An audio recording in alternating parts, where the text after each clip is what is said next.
यहाँ पे प्रैक्टिस की और कैसा लगा, तैयारी कैसी कर रहे हैं आप? लेकिन मैंने कल भी बोला था कि एनसीए एक ऐसी जगह है कि जहाँ एक प्रोफेशनल क्रिकेटर के लिए सबसे अच्छी फैसिलिटीज़ है पूरे पाकिस्तान में। तो एज अ प्रोफेशनल आपको ऐसी ही फैसिलिटीज़ चाहिए होती हैं बिफोर द टूर्नामेंट कि आप अपने आप को रेडी कर सकें। और मैंने कल भी कहा था कि मैं ऑनेस्टली मैं घर बैठा हुआ था तो मैंने सोचा कि यार क्योंकि 2 दिन बारिशें हो रही थी तो प्रैक्टिस नहीं हो पा रही थी। मैंने कहा मैं सिटी साहब से रिक्वेस्ट कर लेता हूँ कि शायद वो मान जाए। मैंने उनको मैसेज किया तो उन्होंने कहा no issue, you can go and do your practice. तो मैं खुश हो गया कि यार ऐसी ऐसी जगह पे तो आपको पता ही है। तो ये उनकी आई थिंक बड़ापन है कि एज अ चेयरमैन फिर उन्होंने मुझे दोबारा मैसेज भी किया कि ऑल सॉर्टेड। तो ये एक बड़ापन है कि आप अपने प्लेयर्स को इस तरह रिस्पेक्ट देते हैं, जो आई थिंक पिछले सिस्टम में ऐसा नज़र नहीं आया। कुछ प्लेयरों को अगर आप देखें तो उनकी शिकायत है कि जी फ़ोन नहीं पिक हुए, रिप्लाई नहीं किए गए। तो आई थिंक एक इंसान जब पावर में आता है ना तो उसको आई थिंक अपना आप नहीं भूलना चाहिए, क्योंकि जब आप अल्लाह आपको पावर देता है तो वो ले भी सकता है। तो अगर आप इसका मिसयूज़ करेंगे तो फिर आप जिस तरह आजकल टीवियों पे जा के गिले शिकवे हो रहे हैं तो फिर ऐसे ही होता है। ऑनेस्टली ये गिव एंड टेक है, जैसा करो वैसा भरो। तो इंसान अगर नीयत साफ रखे, अपने काम से काम रखे तो उसके लिए चीज़ें आसान हो जाती हैं। अपन फिटनेस को बरकरार रखना कितना मुश्किल होता है टीम से बाहर होने के लिए? देखिए एज अ प्रोफेशनल आपको पता है कि आपके पास कोई एक्सक्यूज़ नहीं है कि मेरे पास फ़िटनेस के लिए जगह नहीं है या मैं क्रिकेट नहीं खेल रहा तो मैं अपने आप को फ़िट नहीं रख सकता। बहुत सारी चीज़ें होती हैं कि आप जाके अपना डाइट अपना प्लान सही रखो, आप अपना स्लीपिंग टाइम सही रखो। बहुत सारे जिम्स हैं आजकल, बहुत सारे क्लब ग्राउंड्स हैं, आप जाके अपने आप को फ़िट रख सकते हो, मैचेस खेल सकते हो। लेकिन यह है कि जब तक आप फ़िट नहीं रखोगे अपने आप को तो आप कम्पीट कैसे करोगे? तो आपको कम्पीट करने के लिए आपको फिट रहना पड़ता है। आमिर, अभी रजीम चेंज हुई है, बेहतर तो ऐसा होना चाहिए कि चेयरमैन को ऑनेस्टली हालांकि वो मुझे लगता है कि बहुत पढ़े लिखे आदमी हैं और उनसे इस तरह की आई थिंक मैं क्या कोई भी नहीं सोच रहा था कि वो इस तरह की मुंह उठा के किसी पे भी इल्ज़ाम लगा दे कि सब बिकाऊ हैं सारा। ये मतलब उनकी बातों से ऐसा लग रहा है कि he is right everybody is wrong. तो ऐसा होना नहीं चाहिए, क्योंकि इफ़ एंड बट्स में हर बंदे का ओपिनियन होता है। किसी को अच्छा लगता है, किसी को बुरा लगता है। 100 बंदे होंगे जो मेरी बात से एग्री नहीं करेंगे, 10 बंदे होंगे जो एग्री करेंगे, किसी को अच्छी लगेगी किसी को बुरी लगेगी। लेकिन आप जाके सबको कहना कि मैं ठीक हूँ बाकी गलत हैं, ऐसा होता नहीं है, ना ऐसा चलता है पाकिस्तान में। अमन नजम सिटी साहब ने आपको बहुत ज़्यादा सपोर्ट किया, दोबारा से वो इंतजार में आए, तो क्या तवक्कुआत हैं उनसे? देखिए मैंने पहले भी मैं आपको कह रहा हूँ कि मेरा फोकस जो है बीपीएल है, फिर पीएसएल है, कि जब मेरे पास परफॉर्मेंस होगी, मेरे पास फिटनेस होगी तो मैं किसी के पास जाके बात कर सकता हूँ। बगैर परफॉर्मेंस के या बगैर क्रिकेट के मैं किसी को बोलूँ कि हाँ मैं अवेलेबल हूँ मुझे खिलाओ, ऐसा होता नहीं है। और जब तक पीएसएल ख़त्म नहीं होता मैं अपने आप को देखता नहीं कि मैंने हाँ परफॉर्मेंस दी है तो फिर ही बात बन सकती है। अदरवाइज़ तो बगैर परफॉर्मेंस के या बगैर क्रिकेट खेले हुए तो मैं नहीं कह सकता कि मैं अवेलेबल हूँ। वैसे 2023 के टारगेट क्या है, क्या गोल्स हैं, आप क्या अचीव करना चाहते हो 2023 के? देखिए ये बड़ा ट्रिकी सवाल किया आपने, टिपिकल मीडिया वाला सवाल किया है। 2023 का ये कि पीएसएल आ रही है, इंशाल्लाह पीएसएल में परफॉर्म करूँ, फिर देखते हैं आगे क्या होता है। आमिर रमीज़ ने कहा है कि टेंटू प्लेयर्स को बिल्कुल क्रिकेट खेलने की इजाज़त नहीं होनी चाहिए, और आपके हवाले से सवाल हुआ था, तो आप क्या कहते हैं कि इतने साल गुजरने के बावजूद और चैम्पियंस ट्रॉफी भी जीता आपने पाकिस्तान ने, तो उसके बावजूद भी ये राय कायम करना दुरुस्त है? देखिए मैंने आपको पहले बोला कि हर बंदे का अपना ओपिनियन है, किसी को अच्छा लगेगा किसी को बुरा लगेगा, ये उनकी सोच है। उनको लगता है कि किसी को माफ़ी मिलनी ही नहीं चाहिए, ये उनकी अपनी सोच है। कुछ लोग कहते हैं नहीं जी, एक बंदे को चांस मिला है, वो उसने प्रूव किया है, वो सज़ा काट किया है, वो अपना ओपिनियन है। मैं नहीं ये कह सकता कि भाई कि मेरे से पर्सनल कर रही है, उनका ओपिनियन हो सकता है, ये और उनका ओपिनियन है। और हर बंदे को ओपिनियन अगर कोई लिमिट में रह के ओपिनियन दे रहा है तो उसकी रिस्पेक्ट करनी चाहिए। तो आई थिंक मेरे लिए ये है कि मैं अपनी ज़िंदगी में इतना आगे जा चुका हूँ कि रमीज़ भाई की ये जो बातें हैं अब ऑनेस्टली इधर से आती हैं तो इधर से निकल जाती हैं, तो आई हैव नो इश्यूज़।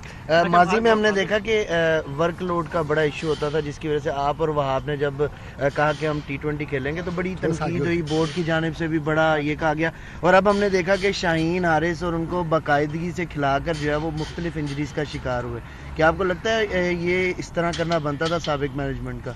बिल्कुल नहीं बनता था। आप देख ले आपके वो तीनों जो प्राइम फास्ट बॉलर्स थे वो बेचारे इस टाइम इंजर्ड बैठे हुए हैं। और मैं आई थिंक यूसुफ भाई यहाँ पे खड़े हैं, यूसुफ भाई को मैंने इंटरव्यू भी दिया था कि जब तक आप रोटेशन पॉलिसी नहीं लाएंगे ये बॉलर्स इंजर्ड हो जाएंगे। आप मेरी बात आज नहीं कल नहीं साल बाद आपको याद आएगी। फास्ट बॉलर यार वो भी इंसान है, वो मशीन नहीं है, वो इंजर्ड हो सकता है। आप इसकी प्राइम एग्जांपल देख लें, आज हम सारे मार्क वुड को बड़ा अप्रिशिएट कर रहे हैं, यार क्या बॉलिंग कर रहा है, इंजरी के बाद आया। लेकिन आप देखें कि उन्होंने उसको हैंडल कैसे किया है। उसको एक मैच खिलाते थे, एक रेस्ट दे देते थे, एक खिलाते थे एक रेस्ट दे देते थे। आपके जब प्राइम फास्ट बॉलर होते हैं शाहीन, हारिस, नसीम, तो आपको देखना चाहिए था कि इनको कैसे यूज़ करना है, और उन्होंने ये उनको अच्छा लगे बुरा लगे इन तीनों को उन्होंने मिस यूज़ किया। आमिर भाई, सारे लोग पूरा पाकिस्तान तकरीबन आपकी जब बॉलिंग देखते थे इंडिया के खिलाफ खासकर, तो अभी भी उनकी डिमांड है कि उनको ग्रीन जर्सी में देखना चाहते हैं, तो अपने फैंस को क्या कहेंगे कि आएंगे? सबसे ज़्यादा उनकी डिमांड है। ये कान इधर से पकड़ो आते घूम फिर के आप उसी चौक पे हो। देखिए, मैंने आपको पहले बोला है कि बिल्कुल मैं अब ये भी नहीं कहूँगा कि एक तरफ लोग चाहते, कुछ लोग ऐसे हैं जो कहते हैं कि नहीं खेलना चाहिए, लेकिन एक तरफ ऐसे हैं जो कहते हैं खेलना चाहिए। मैं तब तक कुछ नहीं कह सकता, जब मेरे हाथ में कुछ होगा तो मैं कहूँगा ना। मैंने आपको पहले बोला कि मुझे PSL खेलने दें, मेरी फिटनेस को प्रूव करने दें, मेरी परफॉर्मेंस को प्रूव करने दें, फिर मैं कह सकता हूँ। और अगर उस टाइम पाकिस्तान को ज़रूरत हुई तो फिर बंदा कहता है ना कि हाँ जी ठीक है, मेरे पास परफॉर्मेंस है, मेरे पास फिटनेस है, फिर देखते हैं क्या होता है। होप क्या कर रहे हैं कि होप भी तो होती है ना कि मैं ये करूँगा। होप फॉर द बेस्ट, हमेशा होप फॉर द बेस्ट। जवाब आपसे लेना चाह रहे हैं। वापस ले रहे हैं। मशहूर एस्ट्रोलॉजिस्ट ने कहा है कि मोहम्मद आमिर का कमबैक होगा इस साल, तो इस बारे में आप क्या कहते हैं? ये कौन है जी? डॉक्टर सामिया। पर आई डोंट नो, मुझे कोई आइडिया नहीं। देखें क्या स्टार्स वाले या जो भी हैं, आमिर, आपकी अल्लाह जो करता है वो बेहतर आपकी है। ख्वाहिश है रिटायरमेंट वक्त लेने की, आपकी ख्वाहिश द्वारा खेलने की? ये हमारी भाभी की क्या ख्वाहिश है? चलो यही डाल दो। यार देखें, अल्लाह ने मुझे मौका दिया, मैं ये फिर बात कर रहा हूँ, मौका दिया तो मैं ज़रूर खेलूँ। Thank you thank you.